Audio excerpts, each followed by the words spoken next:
Voice of voiceless. Telangana రాష్ట్రంలో గిరిజనులు ఎంతో కీలకమైనటువంటి వారు. వారి జీవన స్థితిగతులు, వారి యొక్క ఆర్థిక సామాజిక పరిస్థితులు, రాజకీయ పరిస్థితులు కూడా భిన్నంగా ఉన్నాయి. ఎక్కడ కూడా వారికి అంతగా ప్రాధాన్యత ఇచ్చినటువంటి పరిస్థితులు అయితే లేవు. ఇటువంటి నేపథ్యంలో అసలు ప్రధానంగా వాళ్ళు ఎదుర్కొంటున్నటువంటి ప్రాథమిక విద్య నుంచి వారు ఎదుర్కొంటున్నటువంటి మౌలిక అనేకమైనటువంటి వసతుల గురించి కూడా మనము మాట్లాడడానికి, మనతో పాటు మాట్లాడడానికి గిరిజన సంఘం రాష్ట్ర వ్యవస్థాపకులు రవినాయక్ మనతో పాటు ఉన్నారు. ఆయన సుదీర్ఘమైనటువంటి సామాజిక పోరాటాల్లో కీలక పాత్ర పోషించి గిరిజన సమాజాన్ని చైతన్యపరుస్తేందుకు ఆయన కంకణం కట్టుకొని ముందుకు వెళ్తూ ఉన్నారు. అసలు వారికి ఉన్నటువంటి మౌలికమైనటువంటి సమస్యలు ఏమున్నాయి, ప్రధానంగా విద్యకు సంబంధించినటువంటి సమస్యలు, వీటన్నిటి మీద కూడా ఆయనతో సమగ్రంగా మాట్లాడే ప్రయత్నం చేద్దాం. నమస్తే. నమస్తే సార్. చెప్పండి, ప్రధానంగా గిరిజనుల యొక్క సామాజిక ఆర్థిక పరిస్థితులు అంతంత మాత్రమే. ఓకే, వాటన్నిటికీ కారణం మనకు కావాల్సింది విద్య. ఈ విద్యకు సంబంధించినటువంటిది గురుకుల పాఠశాలలను ప్రభుత్వం తీసుకొచ్చింది. వాటి యొక్క పరిస్థితి ఏ విధంగా ఉంది, వాటి యొక్క స్థితిగతులు ఏ విధంగా ఉన్నాయి? వాస్తవంగా తెలంగాణ రాష్ట్రంలో గిరిజనులు 10% ఉన్నారు. ఓకే, ఈ 10% మ్యాక్సిమం ఈ కుటుంబాలు అగ్రికల్చర్ డిపెండెంట్ కుటుంబాలు, ఓకే, వ్యవసాయ ఆధారిత కుటుంబాలు. అది ఏజెన్సీ ఏరియా గిరిజనులు కావచ్చు, ప్లేన్ ఏరియా గిరిజనులు కావచ్చు.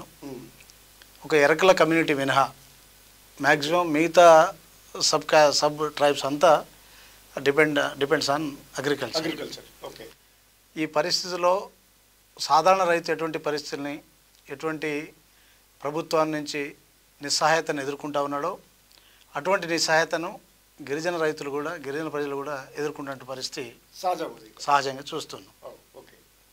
అయితే మీరన్నారు, మీరు మాట్లాడేటప్పుడు ఏ తరగతికైనా, ఏ ప్రజా సమూహానికైనా ఒక మౌలికమైన మార్పు రావాలంటే దానికి మూలం విద్య. మీరు మాట్లాడేటప్పుడు చెప్పారు. ఈ విద్య గిరిజనులకు ఇప్పటికి కూడా పూర్తి స్థాయిలో అందుబాటులో వచ్చే పరిస్థితి లేదు. ఎందుకు ఇంత పెద్ద మాట అంటున్నా అంటే, ముఖ్యంగా తెలంగాణ ప్రాంతంలో బంజారా, ఎరకల, తర్వాత చెంచు, తర్వాత ఒక 13-14 తెగలు, ఆదివాసి తెగలు ఉన్నాయి. వీళ్లకు 70-80 తర్వాతనే, 80s తర్వాతనే విద్య అనే రుచి తెలిసింది. అప్పటిదాకా వీళ్ళు పాఠశాలలు అందుబాటులో లేకపోవడం అప్పట్లో, లేదా ప్రభుత్వాలు ఆ రకమైనటువంటి చొరవ తీసుకొని గిరిజనుల విద్యకు దగ్గర చేసే ప్రయత్నాలు చేయకపోవడం, చాలా కారణాలు ఉన్నాయి. కర్ణుడికి ఉన్న శాపాలు ట్రైబల్స్ కూడా ఉన్నాయి. కానీ 80 తర్వాత కొంచెం విద్య అందుబాటులోకి వచ్చే ప్రయత్నం జరిగినప్పుడు హాస్టల్స్ పేరుతో 77 నుంచి వచ్చినాయి. అయితే ఈ హాస్టల్స్ ఏర్పడడం, ఈ హాస్టల్స్లో కనీసం తెల్లన్నం తినొచ్చు అనే ఉద్దేశంతో వచ్చిన తరం ఒకటి ఉంది. ఎందుకంటే అప్పటిదాకా బియ్యం అనేది ఇంట్లో వండని పరిస్థితిలో ట్రైబల్స్ ఉన్న పరిస్థితి ఉంది. అది ప్లేన్ ఏరియా కానీ ఏజెన్సీ కానీ, ఇంకా ఏజెన్సీలో ఇంకా దారుణమైన పరిస్థితులు ఉన్నాయి. ఇప్పటికి కూడా కొన్ని ఏజెన్సీ ప్రాంతాల లోపల ఇంకా దారుణమైన సమస్యలు ఉన్నాయి. అయితే కానీ ఈ ప్రభుత్వాలు ఏదైతే మనం ఈ 30-40 ఏళ్లలో 70 సంవత్సరాల ప్రభుత్వాలు నిందించుకునే దానికన్నా ఈ 30-40 ఏళ్ల ప్రభుత్వాలన్నా మనం కనీసం వాళ్ళు చేయడానికి ప్రయత్నం చేసినప్పటికీ చిత్తశుద్ధి లోపం వల్ల రావాల్సినటువంటి ఫలితం, జరగాల్సిన చర్యలు జరగలేదు, రావాల్సిన ఫలితాలు రాలేదు. అది ఇప్పటికి కూడా స్టిల్ టుడే, ఈరోజు ఉన్నటువంటి రేవంత్ రెడ్డి సర్కారు, అంతకుముందు ఉన్నటువంటి సర్కారు నిరంతరం ఈ సమూహాల్ని, ఈ గిరిజన సమూహాల్ని నిర్లక్ష్యం చేసే పని మీద ఉన్నాయి తప్ప వీళ్ళని అప్లిఫ్ట్ చేయాలి, ఒక సైంటిఫిక్ డెవలప్మెంట్ ఈ కమ్యూనిటీలో తీసుకురావాలి, కమ్యూనిటీ లోపల అనేది ఎక్కడ ఏ ప్రభుత్వం దగ్గర అటువంటి ఎజెండా లేనటువంటి పరిస్థితిని మనం గమనిస్తాం. మేము పోరాడాం. నేను గతంలో కమ్యూనిస్ట్ పార్టీలో పనిచేస్తున్న సందర్భంలో ఎస్సీ ఎస్టీ సప్లాన్ కోసం జరిగిన అనేక పోరాటాల్లో నేను భాగస్వామయ్యాను.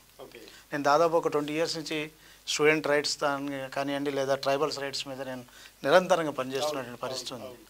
అంటే ఈ క్రమంలో ఎస్టీ సప్లాన్ ఎస్సీ సప్లాన్ కోసం చేసిన పోరాటం అప్పట్లో తీసుకొచ్చారు. సప్లాన్ చట్టం తీసుకొస్తే ఆ తర్వాత ఆ చట్టాన్ని నీరుగార్చేశారు. టెక్నికల్గా బడ్జెట్ అలొకేషన్ ఉంటుంది, కానీ రివైజ్ చేసి వాటన్నింటినీ 6 నెలల తర్వాత డైవర్ట్ చేస్తున్నారు వేరే వాటికి.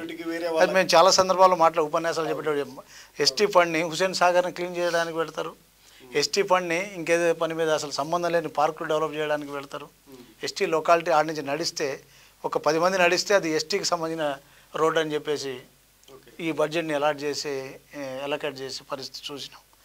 అనేక రకాలుగా ఎస్టీల బడ్జెట్ కేటాయించడం మాత్రం బాగా పేపర్లో, ముఖ్యంగా గత 10-12 ఏళ్ల నుంచి ఏదైతే బడ్జెట్ కాగితాల మీద ఎస్టీలకు బడ్జెట్ కేటాయిస్తున్నారు, కానీ వాటిని ఖర్చు చేసే దగ్గర గతంలో కానివ్వండి ఇప్పుడు కానివ్వండి నిరంతరంగా నిర్లక్ష్యం జరుగుతూ ఉంది.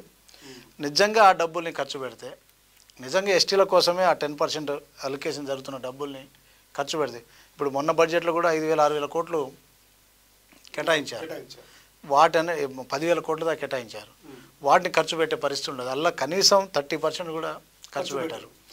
ఇవన్నీ ఏం చూపిస్తారంటే హాస్టల్ వార్డర్ల జీతాల కాడ లేదా గురుకుల టీచర్ల జీతాల కాడ, కానీ మౌలికమైన మార్పులు తీసుకొచ్చారు. ఇప్పుడు ఇంత బడ్జెట్ కేటాయిస్తున్నారు, ఆ బడ్జెట్ని ఖర్చు చేయాలంటే ఇప్పటికీ 100 సంక్షేమ హాస్టల్కి బిల్డింగ్ లేవు. ఆ బిల్డింగ్లు కట్టవచ్చు, ఆ డబ్బులు ఎందుకు డైవర్షన్ చేయాలి? కాన్షియస్గానే వాటిని ఆ బడ్జెట్ని ఖర్చు పెట్టట్లేరు. కాన్షియస్ దారి మళ్లించాలనే ఉద్దేశం ప్రభుత్వాల దగ్గర ఉన్నాయి కాబట్టి 6 నెలల తర్వాత దారి మళ్లిస్తారు. పేరు ఎస్టీ కేటాయిస్తాం. ఆ రోజు బడ్జెట్ కేటాయింపు రోజు మేము ఎస్టీలకు ఇంత ఇచ్చినాం, ఎస్సీలకు ఇంత చెప్పుకోవడానికి అవి పనికి వస్తున్నాయి తప్ప ఇంప్లిమెంట్ జరగడం లేదు. ఇవాళ సంక్షేమ హాస్టల్ ఉదాహరణ తీసుకుందాం. సంక్షేమ హాస్టల్ 100 బిల్డింగ్లు లేక కిరాయి బిల్డింగ్లో ఇవాళ నిర్వహిస్తూ ఉన్నారు. ఆ కిరాయిలు కూడా కట్టే పరిస్థితి లేదు. 2 సంవత్సరాల నుంచి కిరాయిలు 2 సంవత్సరాల నుంచి, ఇప్పుడు కాంగ్రెస్ ప్రభుత్వం వచ్చి 20 నెలలు అయింది, అంతకుముందు 5-6 నెలలు సంవత్సరం బిల్లులు పెండింగ్ ఉన్నట్టుంది నాకు తెలిసి. ఈ 2-2.5 సంవత్సరాల నుంచి బిల్డింగ్లకు సంబంధించినటువంటి రెంట్ కూడా ఇచ్చే పరిస్థితి లేదు. ఓనర్స్ తాళాలు వేస్తున్నారు పిల్లల్ని బయటపడేసి, పిల్లల పెట్టెలు బిస్తర్లు పుస్తకాలు బయటపడేసి మాకు కిరాయి రాలేదని చెప్పేసి తాళాలు వేస్తున్న పరిస్థితి తెలంగాణ వ్యాప్తంగా ఉంది. ఒక నల్గొండ జిల్లా కాదు, ఖమ్మం కాదు, వరంగల్ కాదు, మొత్తం స్టేట్ అంతా అదే పరిస్థితి ఉంది. అదే రకంగా ఇప్పుడు గురుకులాలు ఉన్నాయి. గురుకులాలకు సంబంధించి ఇవాళ స్టాఫ్ టీచింగ్ ఫ్యాకల్టీ కానివ్వండి లేదా నాన్ టీచింగ్ స్టాఫ్ కానివ్వండి, వాళ్ళకు సంబంధించి రెగ్యులర్ పోస్టులు భర్తీ చేయకుండా అవుట్సోర్సింగ్ పార్ట్ టైం వాళ్ళతోటి వాళ్ళ 10 సంవత్సరాల నుంచి నిర్వహిస్తున్నటువంటి పరిస్థితి. ఇప్పుడు అంత అవుట్సోర్సింగే. ఒక గురుకుల పాఠశాల ఉంటే అలా ఒక 20 మంది టీచింగ్ ఫ్యాకల్టీ నెసిటీ ఉంటే కనీసం 5-8 మందో రెగ్యులర్ వాళ్ళు ఉంటారు, మిగతా 10-12 మంది పార్ట్ టైం వాళ్ళు ఉంటారు. తర్వాత నాన్ టీచింగ్ సంబంధించి మొత్తం అవుట్సోర్సింగ్ వాళ్ళు ఉంటారు. ఈ అవుట్సోర్సింగ్ నాన్ టీచింగ్ 70% 80% ఆ స్టాఫే ఉంటే ఏ క్వాలిటీ ఎడ్యుకేషన్ మనం అక్కడి నుంచి తీసుకోవచ్చు? ఇప్పుడు ఇవాళ చెప్తా ఉన్నారు గురుకులాల్లో మేము మంచిగా పెడుతున్నాం, మంచిగా ఇస్తున్నాం, మేము ఎడ్యుకేషన్ ఇస్తున్నాం. మీరు వాళ్ళ టీచర్లు ఇప్పుడు పార్ట్ టైం చేసేటోడు గంట సేపే ఉంటాడు. పార్ట్ టైం చేసే టీచరు గంట సేపే స్కూల్లో ఉంటాడు. ఆ గంట తర్వాత పీరియడ్ అయిపోయి వెళ్ళిపోతాడు. ఆ పిల్లవాడికి డౌట్ వస్తే ఎవరు చెప్పాలి? ఆ సబ్జెక్ట్ ఎక్స్పర్ట్ లేకపోతే ఎవడు ఆయన్ని సాధ్యమవుతుంది. అక్కడ రెసిడెన్స్ పర్పసే అది. రెసిడెన్షియల్ స్కూల్ పర్పస్ ఏంటిదంటే అక్కడ మొత్తం స్టాఫ్ ఆ ప్రిన్సెస్లో పాఠశాల ప్రిన్సెస్లో ఉండాలి లేదా ఆ కాలేజ్ ప్రిన్సెస్లో ఉండాలి. అయినప్పటికీ కష్టపడి చదువుతారు, రిజల్ట్ తీసుకొస్తున్నారు. ఉంది ఒక పక్కన గురుకులాలు మొత్తమే క్వాలిటీ లేకుండా నిర్వీర్యం కాలేదు. గురుకులాలు కూడా ఇప్పుడు ఉన్న గత ప్రభుత్వం చాలా ఉదారంగా గురుకులాలని మంజూరు చేసింది, పెట్టింది, రిజల్ట్ ఉంది. అట్ ద సేమ్ టైం ఇంకా పెట్టాల్సిన ఎఫర్ట్స్ పెడితే అక్కడి నుంచి మనం మట్టి నుంచి మాణిక్యాలని తీసే అవకాశం ఉన్నటువంటి ఆ సెక్టార్ని ఇవాళ ప్రభుత్వాలు నెగ్లెక్ట్ చేస్తున్నారు అనేది నా ఉద్దేశం. అక్కడ ఎన్ని పోస్టుల వరకు ఉంటాయి అనేది మీరు అనుకుంటున్నారు? నాకు తెలిసి ఇప్పటికి కూడా 4,000 పోస్టులు ఖాళీ ఉంటాయి. 4,000 పోస్టులు ఖాళీ ఉంటాయి టీచింగ్ సంబంధించి. అవుట్సోర్సింగ్ అయితే ఇంకొక 6,000-7,000. ఇప్పుడు నిజంగా చిత్తశుద్ధి ప్రభుత్వానికి ఉంటే నిజంగా జాబ్ క్యాలెండర్ తీస్తానని చెప్పేసి వాళ్ళు తప్పించుకొని తిరుగుతున్నటువంటి ప్రభుత్వం ఓన్లీ గురుకుల ఎస్సీ ఎస్టీ బీసీ గురుకులాలని 20,000 పోస్టులు ప్రభుత్వం నోటిఫికేషన్ చేసే అవకాశాలు ఉన్నాయి. ఈ 3 వెల్ఫేర్కి సంబంధించిన కానీ చేయట్లేరు. ఏదంటే ఇప్పుడు ఆడ ఏం జరుగుతుందంటే మేము అప్పుడప్పుడు ఆఫీసులో స్టేట్ ఆఫీస్ కానీ కమిషన్ ఆఫీస్ కానీ పోయినప్పుడు కానీ ఆర్సీఓల దగ్గరికి పోయినప్పుడు కానీ ఇప్పుడు రిక్రూట్మెంట్ జరిగే ముందు ఖాళీల గురించి ప్రభుత్వం అడుగుతుంటుంది.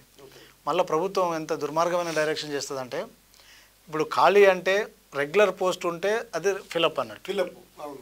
ఖాళీ means outsourcing, part time, contract వీళ్ళు పనిచేస్తున్న వాళ్ళు కూడా ఖాళీ పోస్టులు ఇవి యాక్చువల్గా. వీళ్ళు ఏం చెప్తున్నారు, అవుట్ సోర్సింగ్ వాడు, కాంట్రాక్టు, తర్వాత పార్ట్ టైము వీళ్ళు ముగ్గురు ఉన్నా కూడా అది ఖాళీ పోస్టుగా చూపించినటువంటి పరిస్థితి మభ్య పెడుతున్నారు, మోసం చేస్తున్నారు మొత్తం సమాజం ఉన్నాయి అంటున్నారు. ఉదాహరణకు మొత్తం ఒక ఎస్టీ రెసిడెన్షియల్లో ఒక 1000 పోస్టులు ఉన్నాయనుకుందాం. ఇది ఖాళీ 1000 పోస్టులు చూపించట్లేదు. ఏం చేస్తున్నారంటే ఈ 1000 పోస్టులో ఒక 600 మందిని కాంట్రాక్టు తర్వాత అవుట్ సోర్సింగ్ పార్ట్ టైం నుంచి ఫిలప్ చేస్తున్నారు. ఈ 600 ఆల్రెడీ ఫిలప్ అయినట్టు చూపిస్తున్నారు. చూపించి 400 మాత్రమే ఖాళీ ఉందని చూపిస్తున్నారు. దీనివల్ల ఏంటంటే ఒకవేళ ప్రభుత్వానికి నిజంగా చిత్తశుద్ధి ఉంటే ఎవరైతే ఇప్పటికే outsourcing part time contract బేస్లో పనిచేస్తున్నారో వాళ్లకు వెయిటేజ్ ఇచ్చేసి 10 మార్కులు 15 మార్కులు వెయిటేజ్ ఇచ్చేసి వీటన్ని నోటిఫై చేస్తున్నారు. కాబట్టి వాళ్ళ సర్వీస్ ఉంది, ఈ సొసైటీకి వాళ్ళ సర్వీస్ ఉంది కాబట్టి ఆ గురుకులాలకు వాళ్ళకి 10-15 మార్కులు వెయిటేజ్ ఇచ్చేసి ఎగ్జామ్ పెడితే వాళ్ళ అదృష్టాన్ని వాళ్ళు పరీక్షించుకుంటారు కదా. వాళ్ళంతా రెగ్యులర్ ఎంప్లాయీస్ అవుతారు కదా. వాళ్ళ జాబ్ సెక్యూరిటీ ఉంటుంది కదా. ఇలా out sourcing contract job security లేదు. వాళ్ళు ఎవరిని అడిగే పరిస్థితి, వాళ్ళ దోపిడీ ఇంకో రకంగా ఉంది. కానీ ప్రభుత్వం నిజంగా ప్రభుత్వానికి జాబ్ క్యాలెండర్ కానీ ఈ యూత్ మీద కానీ లేకపోతే ఎవరైతే ఉద్యోగాల కోసం ఇలా సంవత్సరాల తరబడి యూనివర్సిటీలో మగ్గుతూ ఉన్నారో లేదా పెళ్ళిళ్ళు కూడా చేసుకోకుండా ఇవాళ ఏదో ఒక ఉద్యోగం సాధించాలని నిరుద్యోగులు ఉన్నారో స్థిరపడుకుంటున్నారో వాళ్ళను ఏదన్నా సాయం చేయదలుచుకుంటే ఈ ప్రభుత్వం ఈ పోస్టులన్నింటినీ తీసుకొని నోటిఫై చేస్తే కేవలం గురుకులాలను 20,000 పోస్టులు వచ్చే పరిస్థితి ఉంది. తెలంగాణ రాష్ట్రం వచ్చింది నియామకాల కోసం. రేవంత్ రెడ్డి ముఖ్యమంత్రి కాకముందు పిసిసి అధ్యక్షుడిగా ఆయన గత ప్రభుత్వం మీద చేసినటువంటి పోరాటం ఏంటి, ఉద్యోగాలు ఇవ్వలేదు. మరి నువ్వు వచ్చిన తర్వాత ఇచ్చింది ఏముంది? ఇప్పుడు కేటీఆర్ అంటుంటాడు అప్పుడప్పుడు, మేము నోటిఫై చేసినాం, మేము ఎగ్జామ్ నిర్వహిస్తే నువ్వు కాగితాలు ఇచ్చినావు, మీరు ఇట్లా కొట్లాడుకొని నువ్వు ఆయన ఇద్దరు కొట్లాడుకుంటారు. కానీ నిజంగా మీరిద్దరు కూర్చొని అశోక్ నగర్లో కూర్చొని మాట్లాడగలుగుతారా? మీరిద్దరు నిరుద్యోగుల దగ్గర కూర్చొని చెప్పగలుగుతారా మీరు ఏం చేశారు ఈ నిరుద్యోగులకు ఈ రాష్ట్రంలో అనేది? చెప్పలేరు. మీ దగ్గర ఆ సమాధానం లేదు. మీరేదో ఆయన నిన్ను తిడుతున్నట్టు నువ్వు ఆయన తిడుతున్నట్టు ఇదంతా ఒక డ్రామా తప్ప నిజంగా ఈ రాష్ట్రంలో నిరుద్యోగుల కోసం పనిచేసే పరిస్థితి మీ దగ్గర లేదనేది ప్రజలు అర్థం చేసుకుంటున్న పరిస్థితి ఉంది. ఇవాళ గురుకులాలకు మెను పెంచిన వెల్ఫేర్ హాస్టళ్లకు మేము మెను ఛార్జెస్ పెంచామని చెప్పేసి గత సంవత్సరం సెప్టెంబర్లో ప్రభుత్వం చెప్పింది. చాలా గొప్పగా పెద్ద పండగ వాతావరణం చేసి ఇది వెల్ఫేర్ హాస్టల్ వార్డెన్లు అందరినీ పిలుచుకొని ఇక ఫుల్ పెట్టండి పిల్లలకి అని చెప్పేసి జిల్లాల్లో మీటింగ్లు పెట్టి ఈ డబ్బులు ఇస్తున్నాం అని చెప్పేసి మీరు చెప్పారు. బాగుంది. ఇప్పటి వరకు మీ కమిషనర్ అడగండి ముఖ్యమంత్రి గారు, మీకు తమరి దృష్టికి వస్తుందో రాదో ఈ సమాచారం నాకు తెలియదు. కానీ మీ కమిషనర్ని అడగండి. మీ SC commissioner welfare commissioner, ST welfare commissioner, BC welfare commissioner, minority welfare కమిషనర్ని పిలవండి. ఇప్పటి వరకు సెప్టెంబర్ నుంచి మీరు మెనూ పెంచినాము అని చెప్పిన తర్వాత ₹1 ఆ పెంచిన మెనూకు మీరు డబ్బులు రిలీజ్ చేశారని చెప్పేసి అడగండి. సెప్టెంబర్ టు ఇప్పుడు జూలై అంటే మధ్యలో 2 నెలలు ఎండాకాలం సెలవులు, 8-9 నెలల ఈ మెనూ పెంచినటువంటి సంబంధించిన ఆ బకాయిలకు సంబంధించి ఇవాళ వార్డెన్లు అక్కడక్కడ చూస్తూ ఉన్నాను. వెల్ఫేర్ ఆఫీసర్లు, హాస్టల్ వెల్ఫేర్ ఆఫీసర్లు ఒక అతను కలిసిండు నాకు, కొంచెం సన్నిహితంగా మాట్లాడతాడు. అన్న ఇగో ఈడ గొలుసు ఉండే తులంన్నర అది కుదోబెట్టిన పిల్లలకు అన్నం పెట్టడానికి. అన్న చేతిలో గొలుసు ఉండే అది కూడా కుదోబెట్టిన. నా బిడ్డ గొలుసు బంగారం ఉండే, నా భార్య బంగారం ఉండే, మా అమ్మ బంగారం, ఇవన్నీ ఇప్పుడు కుదోబెట్టి డబ్బులు తెచ్చి పిల్లలకు పెట్టాలి. పెట్టకపోతే మా ఉద్యోగాలు పోతాయి. ఇప్పుడు ఇక బంగారం కూడా కుదోబెట్టడం లేదన్న, ఏం చేయాలో అర్థం కావట్లేదని చెప్పి మాట్లాడుతున్న పరిస్థితిని ఇవాళ వార్డన్ల కుటుంబం లోపల ఈ రకమైనటువంటి ఒక వాతావరణం ఏర్పడి వాళ్ళు చాలా రేపు రాలేదనుకో, వాళ్ళకి బిల్లులు ఇవ్వలేదనుకో, గతంలో సర్పంచ్లకు బిల్లులు రాకపోతే ఆత్మహత్య చేసుకుంటా ఉన్నారు, ఇప్పుడు వార్డన్లు ఆత్మహత్య చేసుకుంటారు. నాకు తెలిసి అయితే అది జరిగే అవకాశం ఉంది. వాళ్ళు అప్పులు తెచ్చారు, మెను పెంచారు కానీ రూపాయి రిలీజ్ చేయలేదు. ₹1 కాంగ్రెస్ ప్రభుత్వం ₹1 రిలీజ్ చేయలేదు. ఇలా వాళ్ళు వార్డన్లనే వార్డన్లే వాళ్ళు అప్పులు తీసుకొచ్చుకొని వాళ్ళు ప్రైవేటు ఫైనాన్షియర్ దగ్గర నుంచి ఇవాళ వాళ్ళకి ఒత్తిడి సంవత్సరం అయితే వాళ్ళ ఒత్తిడి పెరిగితే వార్డన్లు ఆత్మహత్యలు చేసుకునే పరిస్థితి పెరుగుతాయి కదా, పెరుగుతాయి కదా. కాబట్టి ఇటువంటి పరిస్థితి ఇవాళ రాష్ట్రంలో చూస్తూ ఉన్నాం. ఈ గిరిజన నేను చెప్పేది ఏంటంటే వెల్ఫేర్కి సంబంధించినటువంటి అంశాలు. నేను ఇక్కడ వెల్ఫేర్ అన్నప్పుడు ఒక మాట చెప్పదలుచుకున్నాను. గత ప్రభుత్వం కేసీఆర్ గారి ప్రభుత్వం వెల్ఫేర్ని సార్వత్రికం చేసింది. సంక్షేమం అనేది సార్వత్రికం కాదు. సంక్షేమం అనేది ఒక ఒక ఒక ఒక ప్యాకెట్ని తీసుకొని ఎక్కడైతే డౌన్ ట్రాడ్ ఉన్నారో, ఎక్కడైతే అణచివేత గురవుతున్నారో, ఎక్కడైతే అంతెంత వెనకబాటు గురవుతున్నారో వాళ్ళను అప్లిఫ్ట్ చేయడమే సంక్షేమం సారాంశం. ఇప్పుడు దాని డిక్షనరీలో కూడా అదే సారాంశం. కానీ గత ప్రభుత్వం దాన్ని ఏం చేసిందంటే సార్వత్రికం చేసింది. నేను ఉదాహరణ చెప్తాను. ఇవాళ రైతు సంక్షేమం ఉంటుంది, రైతులు కూడా సంక్షేమం చేయాల్సిందే. కానీ రైతు సంక్షేమం పేరుతోటి, రైతుల బంధు పేరుతోటి ఒక గుంట రైతు దగ్గర నుంచి 100 ఎకరాల రైతు వరకు, 200 ఎకరాల రైతు వరకు రైతు బంధు ఇవ్వడం అనేది అది సంక్షేమాన్ని నీరుగార్చడం తప్ప ఇంకోటి కాదు. ఎవరైనా ఏ ప్రభుత్వం అయినా చేయండి. లేదా షాదీ ముబారక్ ఉంది. షాదీ ముబారక్ కానీ మనం తెలుగులో దాన్ని కళ్యాణ లక్ష్మి కానీ అది వాస్తవంగా ₹1,00,000 అనేది చాలా పెద్ద మొత్తం అని భావించే కుటుంబాలు ఈ రాష్ట్రంలో 70% ఉండొచ్చు, ఖచ్చితంగా ఉంటుంది. కానీ అప్పర్ మిడిల్ క్లాస్ ఏదైతే ఉందో వాళ్ళకు కూడా ₹1,00,000 షాదీ ముబారక్ పేరుతో ఇస్తే లేదా కళ్యాణ లక్ష్మి పేరుతో ఇస్తే ఏం ప్రయోజనం? అది సంక్షేమం అనే ఎట్లయితుంది? సంక్షేమం అనే ఉద్దేశమే ఎక్కడ వెనకబాటు గురైన వాళ్ళని అప్లిఫ్ట్ చేయడం కోసం అనే దాని సారాంశం అది. దాని నుంచి అందుకే నేను ఎందుకు ఈ పాయింట్ చెప్తున్నా, గత ప్రభుత్వాన్ని ఎందుకు నేను కోడ్ చేస్తున్నానంటే ఇదంతా ఈ రాష్ట్రంలో ఉన్నటువంటి ఎస్సీ ఎస్టీ ప్రజలు గమనించారు. సంక్షేమం జరగాల్సిన దగ్గర జరగడం లేదు, అందాల్సిన ఫలాలు అందాల్సిన వాళ్ళకి అందరికీ పోతుంది. ఎక్కడైతే దాన్ని అందట్లేదు అని వాళ్ళు చూసి ఇక కేసీఆర్ ప్రభుత్వం సంక్షేమం చేయట్లేదు అనే భావనకు వచ్చారు. చేసిరు కానీ అందరికీ చేశారు. ఎక్కడ చేయాలనో అక్కడే వాస్తవంగా చేయాల్సింది. ఈ సమాజంలో అంతంత వెనుకబడ్డ తరగతులు ఎస్సీ ఎస్టీలు, అలా కొన్ని ఎంబీసీలు, కొంత మైనారిటీ సెక్షన్, లేదా అప్పర్ క్లాస్లో కూడా కొన్ని కుటుంబాలు ఉండొచ్చు. కానీ కమ్యూనిటీ ఉండదు. ఇప్పుడు రెడ్డి కమ్యూనిటీ ఉంది, ఒక రెడ్డి వాడకట్టు ఉందనుకో, ఒక 100 కుటుంబాలు ఉన్నాయనుకో, 100 కుటుంబాల్లో 90 కుటుంబాలు వెనుకబడి ఏముండవు, 5-10 కుటుంబాలు వెనుకబడి ఉంటాయి. సరే, వాళ్ళకి కావాల్సిన సంక్షేమం వాళ్ళ పద్ధతిలో వాళ్ళకి చేయాల్సిన దాన్ని మాకేం వ్యతిరేకం కాదు, మాకు సంబంధం లేదు, చేయవచ్చు, ప్రభుత్వాలు చేయవచ్చు, ప్రభుత్వాల బాధ్యత కూడా అది. వెనకబాటు గురైన వాళ్ళను అప్లిఫ్ట్ చేసే బాధ్యత ఎస్సీ ఎస్టీలకే చేయాలి, ఓసీలకు చేయొద్దని మనమేం ఎక్కడ మాట్లాడుకోవాల్సిన అవసరం. అది తప్పుడు ఉద్దేశం కూడా. 90% వెనకబాటు గురైన వాళ్ళు ఉంటారు. కాబట్టి ఈ కమ్యూనిటీని మ్యాక్సిమం చేయాల్సిన బాధ్యత ప్రభుత్వం మీద ఉంది. అది చేయట్లేదు కాబట్టి గత ప్రభుత్వాన్ని ఈ ఎస్టీ ఎస్సీ ప్రజలు దూరం పెట్టాలని నిర్ణయించుకున్నారు. ఎందుకు చెప్తున్నా ఈ మాట అంటే ఇవాళ ఒక 10 ఎస్టీ ఎమ్మెల్యే సీట్లు, ఒక 15-16 ఎస్సీ ఎమ్మెల్యే సీట్లు ఉంటే అక్కడ టీఆర్ఎస్ ప్రభుత్వం బీఆర్ఎస్ ఎమ్మెల్యేలు గెలవలేదు కదా.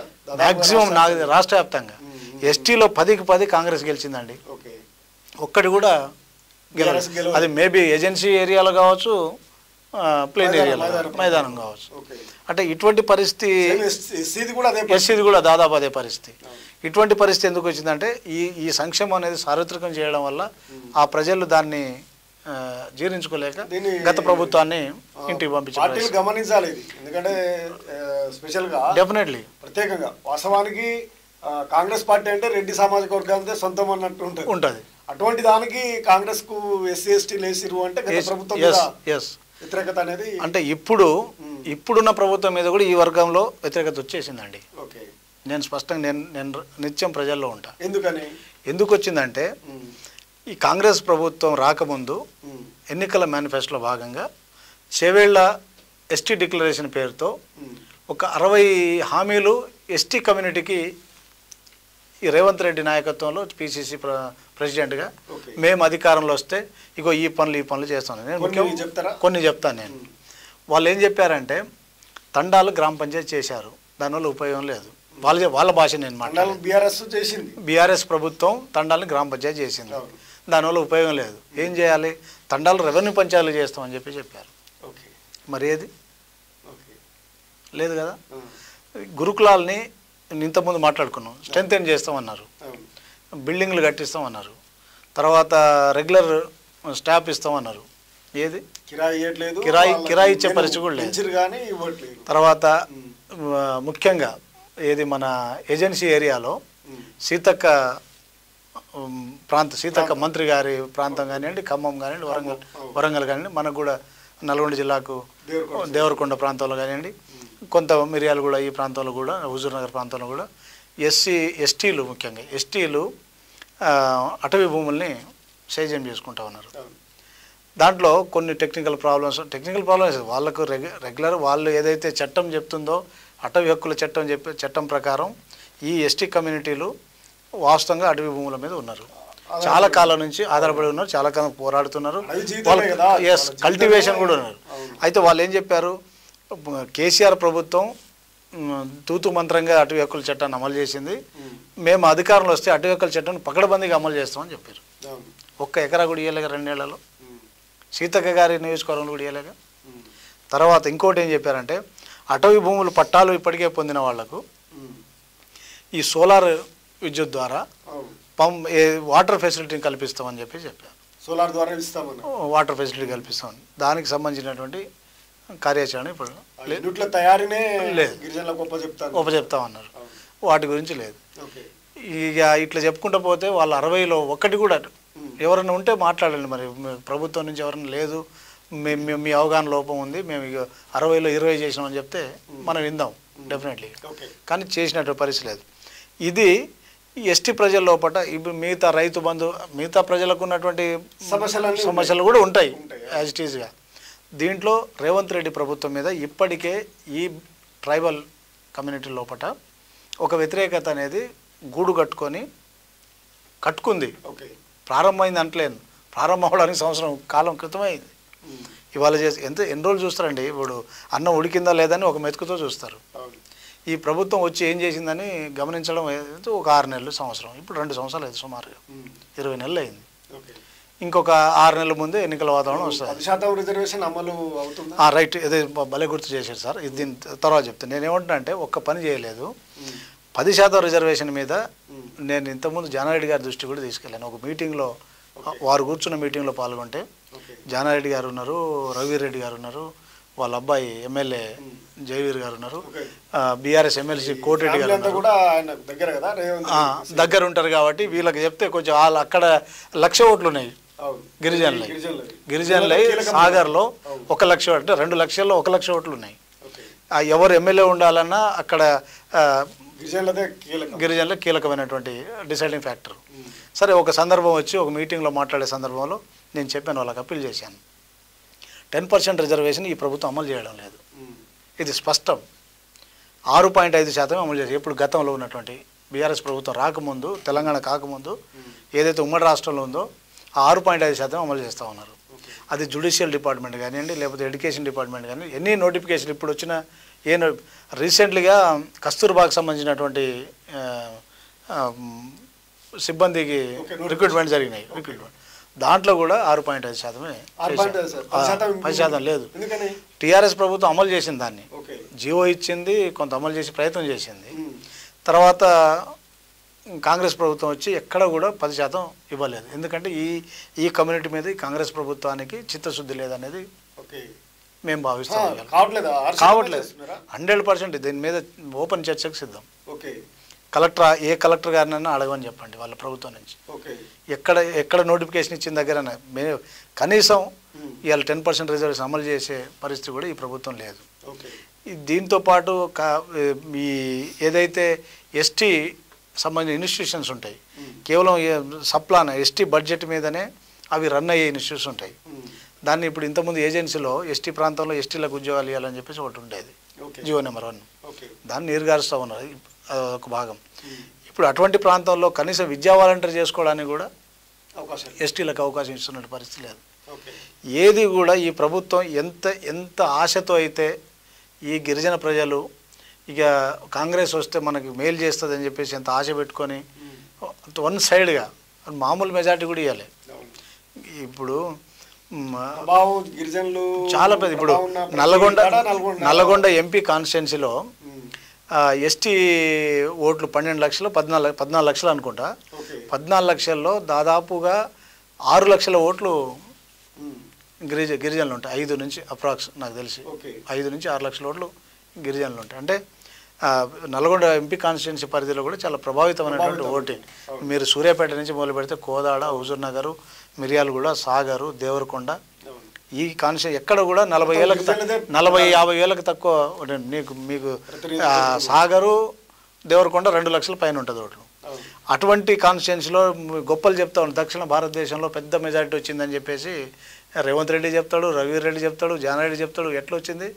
మీ ఇంట్లో 10 ఓట్లే లేవు, అవి ఎస్టీల ఓట్లు. ఎస్టీలు వన్ సైడ్ వేస్తేనే మీకు దక్షిణ భారతదేశంలో మెజారిటీ ఓట్లు వచ్చినాయి. ఈ మీకు మెజారిటీ ఓట్లు ఇస్తే మాకు 10% రిజర్వేషన్ ఇవ్వకుండా చేస్తారా? గత ప్రభుత్వం ఇచ్చిన దాన్ని కనీసం అమలు చేసే పరిస్థితి. ఇటువంటి దుర్మార్గమైనటువంటి పరిస్థితి ఇవాళ రాష్ట్రంలో కొనసాగుతూ ఉంది.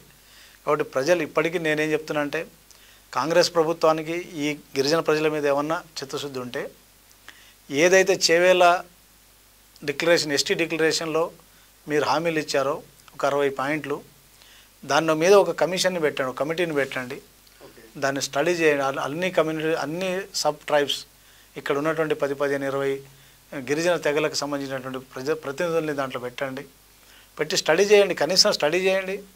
ఎవడన్నా వచ్చి చేసేటోడన్నా చేస్తాడు. గిరిజన స్థితిగతుల మీద అధ్యయనం చేయండి. అధ్యయనం చేయకుండా అభివృద్ధి ఎట్లా సాధ్యం? అధ్యయనం జరిగితేనే అభివృద్ధి సాధ్యమవుతుంది. ఏం అధ్యయనం చేశారు? ఏమున్నాయి మీ కాడ? ఎంతమంది రైతులు ఉన్నారో తెలియదు, ఎంతమంది కూలీలు ఉన్నారో తెలియదు, ఎంతమంది ఉద్యోగస్తులు ఉన్నారో తెలియదు, ఎంతమంది నిరుద్యోగులో తెలియదు, ఎంతమంది గ్రాడ్యుయేటో తెలియదు.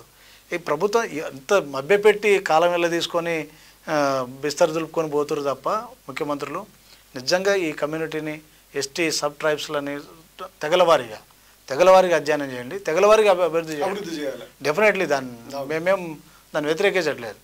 ఏబిసిడీలు చేస్తారా, లేకపోతే ఇంకేమైనా ప్రత్యేకమైనటువంటి ఒక యంత్రాంగాన్ని, ఒక ఇన్స్ట్రుమెంట్ నిధులు కేటాయించాలి. ఇప్పుడు గూడాలు, తండాలు చేశారు, గత ప్రభుత్వం చేసింది. మేము అడిగినాం అప్పుడు నోడల్ ఏజెన్సీని ఏర్పాటు చేసి, ఒక సపరేట్ ఏజెన్సీ ఏర్పాటు చేసి ఎఫర్ట్ పెట్టి డెవలప్ చేయాలి. ఉత్తగా చేస్తే ఏం లాభం? సర్పంచ్లు అయితే వాళ్ళు కొట్టుకొని చావడం తప్ప డెవలప్మెంట్ ఏడుంది? ఏం చేస్తారు? 500 ఓట్లకు ఏ సెస్ వస్తుంది, ఏ రెవెన్యూ వస్తుంది, ఏ హౌస్ ట్యాక్స్ వస్తుంది? ఇప్పుడు జమానత్కు తప్ప హౌస్ ట్యాక్స్ పే చేసేవాళ్ళు గ్రామాలు ఉంటాడా? జమానత్ రసీదు రోజు 500 ఇవ్వడం తప్ప రెగ్యులర్గా 100 ఇళ్ళు ఉంటే గ్రామ పంచాయతీ పన్నులు చెల్లించే సంస్కృతి ఉందా? వస్తుందేమో భవిష్యత్తులో, కానీ ఇప్పుడు కాబట్టి నోడల్ ఏజెన్సీ పెడతారా, ఎనీ డెవలప్మెంట్ ఏజెన్సీ ఇన్స్ట్రుమెంట్ని పెడతారా?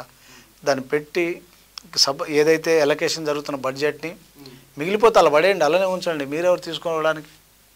నా పేరు మీద వచ్చిన దానికి, నా ట్రైబ్స్ పేరు మీద వచ్చిన దానికి, లేదా నా దళితుల పేరు మీద వచ్చిన దానికి దానిలో పడేయండి. ఒక ప్యాకెట్, ఒక డబ్బాలో పడేయండి. ఈ సంవత్సరం 5,000 కోట్లు ఖర్చు అయినాయి, 5,000 కోట్లు మిగిలినాయి. దాన్ని వచ్చే సంవత్సరం ఖర్చు పెట్టండి, ఇంకో 10,000 కోట్లు కలిపి. చాలా నెసిటీస్ ఉన్నాయి కదా. ఏది మౌలిక వస్తువు, కనీసం హెల్త్ సబ్ సెంటర్ లేని తండాలు ఎన్ని లేవు అసలు? 100 తండాలు చుట్టూ ఉంటే ఒక సబ్ సెంటర్ ఉండదు, 20 తండాలు ఉంటే ఒక సబ్ సెంటర్ ఉండదు. ఇలా మెడికల్ ఎంత ఖర్చుతో కూడుకుందో మనం చూస్తున్నాం. వైద్యం, విద్య, ఇంకా గురుకులాలు ఇంకా అవసరం ఉంది. వాళ్ళ గురుకులాలు సక్సెస్ అవుతున్నాయి. ఇంకొకటి గురుకులాలు అనగానే ఇప్పుడు గిరిజన గురుకులాలు ఉన్నాయి.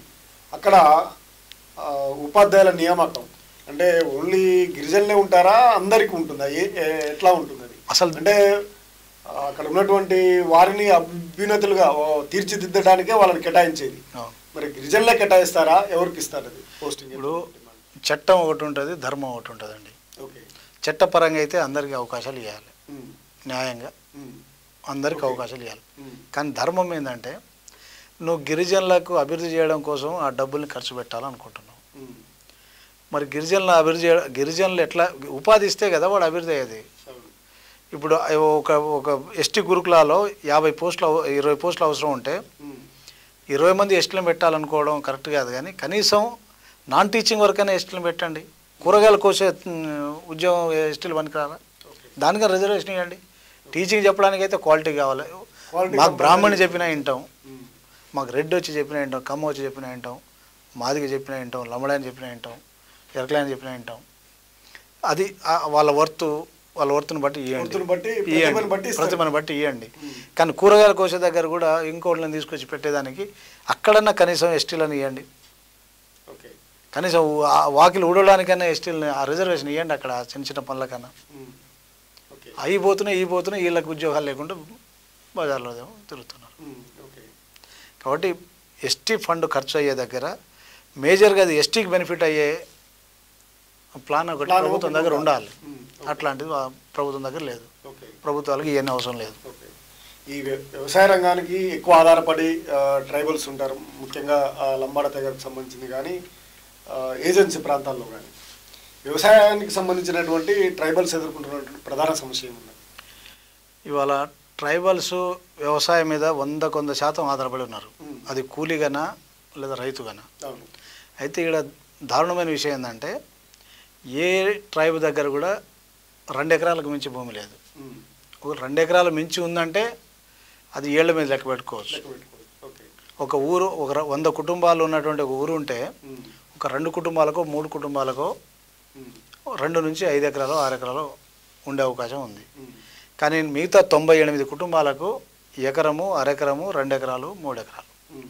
అంటే చిన్న కమతాల రైతులు మొత్తం రైతాంగం లోపల ఉన్నది ట్రైబ్సే.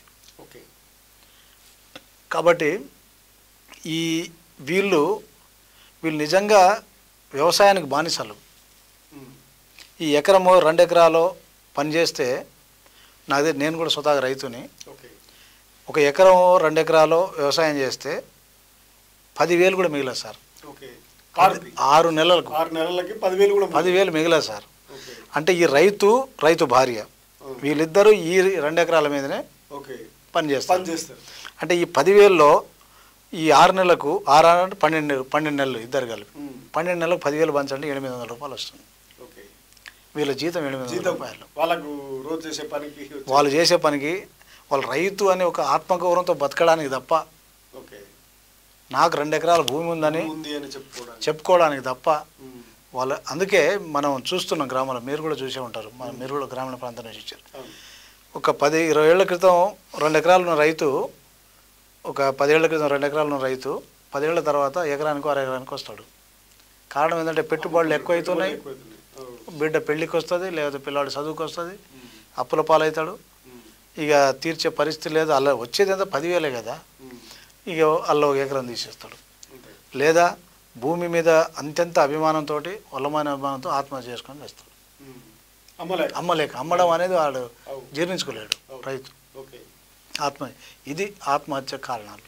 మీరు చూడండి, ఇప్పుడు ఈ ప్రభుత్వం వచ్చిన తర్వాత జరిగినటువంటి ఆత్మహత్యల్లో నాకు తెలిసి ఈ రాష్ట్రంలో జనాభాలో 10%, ఆత్మహత్యల్లో 40% ఉన్నారు గిరిజన రైతులు. మీరు లెక్కలు తీయండి. ఖచ్చితంగా అది మేజర్ ఎఫెక్ట్ ట్రైబల్ రైతుల మీద. చిన్న కమతాలు 2-3 చిన్న కమతాలు ఉండడం, పెట్టుబడి పెరిగిపోవడం, 1 సంవత్సరం 2 సంవత్సరాలు అప్పులు తీర్చుకోలేక చనిపోతారు. ఇప్పుడు ఆ మధ్యలో బీఆర్ఎస్ పార్టీ నుంచి ఒకటి రైతు ఆత్మహత్యల లిస్టు తీసిరు వాళ్ళు 3 నెలల క్రితం చేసి లిస్ట్ ఇచ్చిరు. ఆ లిస్టు వాట్సాప్లో నేను స్టడీ చేసిన. ప్రతి జిల్లాలో ట్రైబల్స్ 30 to 40%. అంటే ఈ పరిస్థితులు ఉంది ఇవాళ. దానికి కారణం ఏంటంటే వాళ్ళకు పెట్టుబడి పెరిగిపోవడం, ఇంక వేరే ఏం లేదు. ఈ మధ్యకాలంలో రైతు బంధు కూడా సక్రంగా గిట్టుబాటు లేకపోవడం. అడుగు బంధు 1,400 చేసినట్టు దుర్మార్గం. 1,400 అంటే ఒక అడుగు మందు ఎకరానికి ఒక 4 కట్టలు వేయాలి. 4 కట్టలు అంటే 6,000 అవుతుంది. అలా పండేది ఎంత మొత్తం 20,000, 25,000 వస్తాయి, 30,000 వస్తాయి. బాగా పండితే 30,000 వస్తాయి. 6,000 దీనికే పోతే నాట్లకే ఏంది, కలుపుకి ఏంది, పై మందుకి ఏంది, కథం. పై మందులు కూడా పురుగులు అవి రకరకాల అన్నీ చాలా హై రేట్లు ఉన్నాయి. కాబట్టి రైతు ఏంటంటే దాన్ని ఏ రైతు అన్న పాపం ఎస్టీ రైతులే గారు, ఏ రైతు అన్న ఏ కమ్యూనిటీ అనేది కాదు, రైతు అనేవాడు భూమికి బానిసయ్యాడు. దాన్ని సమాజం ఉపయోగించుకుంటుంది. వాళ్ళు చచ్చిపోతున్నారు, పట్టించుకోవట్లేరు. వాళ్ళకిచ్చే సబ్సిడీ, వాళ్ళకిచ్చే ఇది మద్దతు ధర అవన్నీ అమల్లో లేదు. 500 మద్దతు ఇస్తా అంటాడు. నేను మార్కెట్ తీసుకుపోయే రోజు నాకు 500, నేను ఇప్పుడు రేవంత్ రెడ్డి వచ్చిన తర్వాత 3 పంటలు అమ్మినా నేను, నాకు 500 రాలే. ఎవరికి వచ్చింది చెప్పరా? మిల్లర్కి వచ్చింది. మిల్లర్లకు వచ్చింది. కాదంటే బోనస్, ఎస్ 500 బోనస్. నేను రైతుని, నాకు 500 రాలేదండి. నేను అమ్మిన రోజు రాలేదు. నేను అమ్మిన తర్వాత మిల్లరు అది చూయించుకొని బోనస్ తీసుకున్నాను. అంటే ఇంత దారుణంగా జరుగుతుంటే ఈ ప్రభుత్వాలు పట్టించుకునే పరిస్థితి లేదు. ఈ గిరిజనులు ఇంకా రోజు రోజుకు తీవ్రమైన, ఏదైతే ఒక 30-40 ఏళ్ల క్రితం అంటే మన తండ్రులు తాతలు మంచి బతికిరేమో అనిపిస్తుంది నాకు. మనం చూడలేదు కానీ ఇంత ఖర్చులు లేవు వాళ్ళ దగ్గర. 50 రూపాయలు ఉంటే ఒక జ్వరం వస్తే 10 రూపాయలు పెట్టి టాబ్లెట్ కొంటే జ్వరం నయమైపోయేది. ఇవాళ 50,000 ఉంటే కూడా జ్వరం లక్షలే పెట్టుకొని పోవాల్సింది. లక్ష ఉంటేనే జ్వరం తగ్గే పరిస్థితి ఉంది. ఈ రకమైనటువంటి పరిస్థితుల లోపల గిరిజన రైతాంగం, గిరిజన ప్రజానికంగా తీవ్రమైనటువంటి ఇబ్బందులను ఎదుర్కొంటూ ఉన్నారు. ఈ ప్రభుత్వాలు ఇట్నే తాత్సారం చేస్తే ప్రజల లోపల తిరుగుబాటు అనేది ఖచ్చితంగా వస్తుంది. ఇప్పుడు ఏదో గుంబనంగా సాఫీగా సాగిపోతుందని చెప్పేసి పాలకవర్గం భావిస్తే ఖచ్చితంగా చాలా తక్కువ టైంలో, పెద్ద విప్లవాలు రావడానికి పెద్ద టైం అవసరం లేదు. చాలా గడ్డిపోస కాలినంత టైం కూడా అవసరం లేదు. ఖచ్చితంగా అటువంటి మార్పు ప్రజల్లో వచ్చేదాకా ఈ పాలకవర్గాలు ఈ రకమైనటువంటి తీరుతో వ్యవహరిస్తే ఆ రకమైనటువంటి మార్పులు వస్తాయి. అది ఎవరికి లాభం జరుగుతుంది, ఎవరికి నష్టం జరుగుతుంది తర్వాత సంగతి. కానీ ప్రజల లోపల ఒక అగ్రెసివిటీ వచ్చేస్తుంది ఇప్పుడు. కాకపోతే యూత్ కొంత ఈ సోషల్ మీడియాకు, మొబైల్ ఫోన్లకు అటాచ్ అయిపోయి కొంత స్పాన్ పెరగొచ్చు. కానీ తప్పకుండా ఈ ప్రజల లోపల గ్యారంటీగా ఒక తిరుగుబాటు, మార్పు అనేది వస్తుంది. ఇట్నే కొనసాగితే ప్రజా సంక్షేమం చేస్తే ఈ రాజ్యాంగబద్ధంగానే, రాజ్యాంగం బయట నుంచి కాదు, రాజ్యాంగం చెప్పినటువంటి బాబాసాహెబ్ అంబేద్కర్ రాసిన రాజ్యాంగం ఈ ప్రజల్ని ఏ రకంగా చూడాలనో చెప్పింది కదా, దాన్ని అమలు చేయండి అని చెప్పేసి అడిగితే కూడా చేసే పరిస్థితి లేదు. ఈ రకమైన పరిస్థితి ఎంతో కాలం కొనసాగదనేది నా ఉద్దేశం అండి. ఓకే, థ్యాంక్ యూ రఘునాయక్ గారు. నమస్కారం సార్. ఓకే, విన్నారు కదా, రాష్ట్ర వ్యాప్తంగా గిరిజనులు ఎదుర్కొంటున్నటువంటి ప్రధానమైనటువంటి సమస్యలు, కనీసం మౌలిక సదుపాయాలు కల్పించడంలో కూడా ప్రభుత్వాలు, గత ప్రభుత్వం కానీ ఈ ప్రభుత్వం కానీ గిరిజన పట్ల వ్యవహరిస్తున్నటువంటి వారి యొక్క వైఖరిలో మార్పు లేదు. వారి యొక్క జీవన స్థితిగతులు పెంచడానికి ఏమాత్రం కూడా ప్రభుత్వాలు సపోర్ట్ చేయడం లేదు. కనీసం వారికి కేటాయించినటువంటి నిధులు కూడా వారికి సక్రమంగా అందకుండా చేస్తూ నిధులను కూడా మళ్లిస్తున్నటువంటి పరిస్థితి. అత్యవసరమైనటువంటి, అత్యధికంగా గిరిజనులకు ఎంతో అవసరమైనటువంటిది చైతన్యమైన కల్పించేటువంటి విద్యా వ్యవస్థలో, విద్యకు సంబంధించినటువంటి అంశాలలో కూడా ప్రభుత్వము మెతక వైఖరి వహిస్తూ ఉంది. రేవంత్ రెడ్డి సర్కార్ రావడానికి ప్రధాన భూమిక పోషించినటువంటి గిరిజనుల పట్ల వ్యవహరిస్తున్నటువంటి తీరు సక్రమంగా లేకుంటే రానున్నటువంటి ఎన్నికల్లో తప్పకుండా గిరిజనులు తిరుగుబాటు చేస్తారని కూడా ఆయన హెచ్చరిక చేస్తూ ఉన్నారు. ఈ సందర్భంగా మరిన్ని అప్డేట్ కోసం చూస్తూనే ఉండండి bill TV, voice of voice.